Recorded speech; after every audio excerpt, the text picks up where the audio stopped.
BJP के प्रवक्ता हमारे यहाँ कौशल कांत मिश्रा बैठे हुए हैं।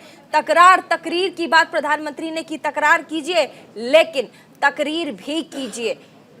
किस परिप्रेक्ष्य में प्रधानमंत्री ने कहा आज ये?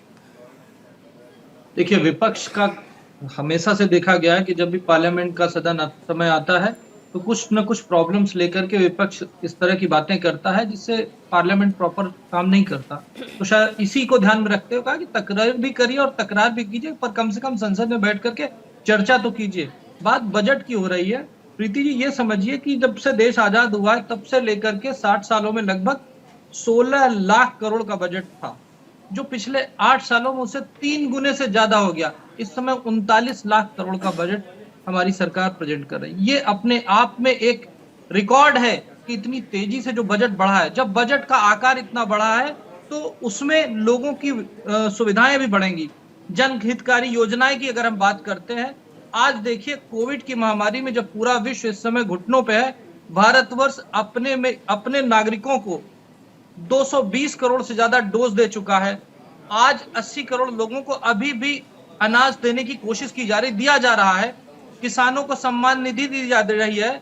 जरूरतमंद जनता को प्रधानमंत्री आवास दिया जा रहा है, उसमें बिजली दी जा रही है, उसमें शौचालय दिया जा रहा है, नल दिया जा रहा है, गैस का कनेक्शन दिया जा रहा है, 5 लाख तक का मुफ्त इलाज दिया जा रहा है, स्किल डेवलपमेंट किया जा रहा है, startup India, stand up India जैसे जो दूरगामी परिणाम देने वाले हैं ये योजनाएं दी जा रही हैं। लोगों को एक साथ बचा के रखा जा रहा, उनको गरीबी और कोरोना से बचाया भी जा रहा।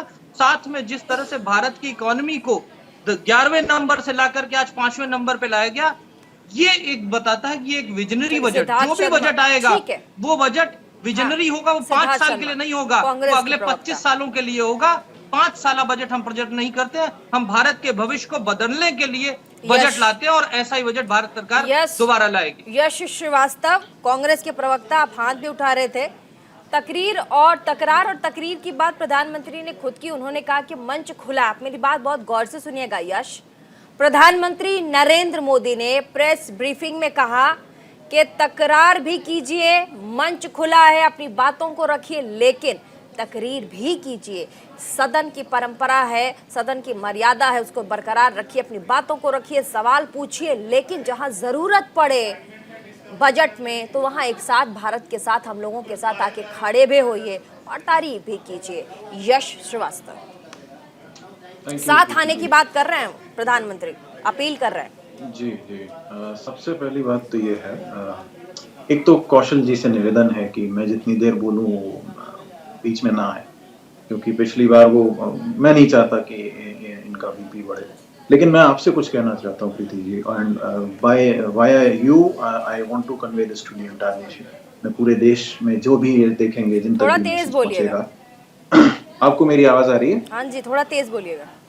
हाँ जी, तो मैं ये कह रहा हूँ कि वर्तमान प्रधानमंत्री जी जो है हमारे, उनका ये कहना जरूर है कि तकरार कीजिए, तकरीर कीजिए, सब कीजिए, बहुत अच्छी बात है। लेकिन इन्हीं किसानों ने जब किसान आंदोलन किया था तो हमारे प्रधानमंत्री जी, वर्तमान प्रधानमंत्री जी, उनका कहना यह था कि सरकार सिर्फ एक फोन कॉल की दूरी पर है। ये वही व्यक्ति हैं जो चुनाव के समय जाके अपने आप को सेवक बताते हैं, और सेवक किसानों के पास जाने को तैयार नहीं है, उनके रास्ते में कीलें बिछा देते हैं, उनके रास्ते में लोहे के सरिये देके पुलिस वालों को सिर फोड़ने के लिए खड़ा कर देते हैं। ये तकरार और तकरीर की बात करते हैं।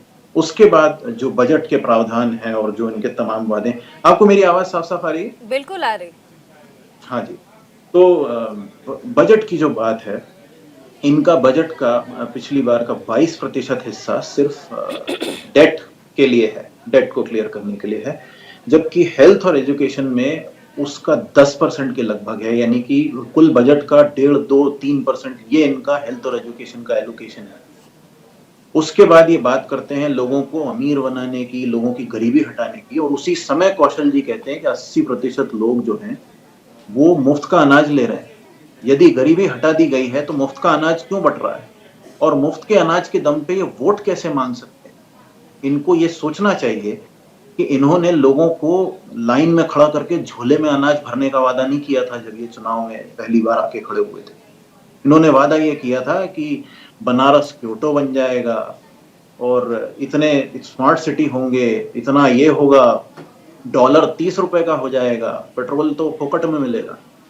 आज पेट्रोल हिस्टोरिक महंगा है, हिस्टोरिकली महंगा है। 45 साल में सबसे ज्यादा बेरोजगारी है। और तो और जिस हिंदू के ये सबसे ज्यादा आगे बढ़ाने की बात करते हैं, उस हिंदू को भी यहाँ कहीं रियायत नहीं, ना पेट्रोल पंप पे है, ना महंगाई में है, ना अनएम्प्लॉयमेंट में है, कहीं नहीं। तो इनको कम से कम बजट में ये तो बताना ही चाहिए कि जो इनके शानदार प्रोजेक्शन ये बोल रहे हैं वो कितने असली हैं।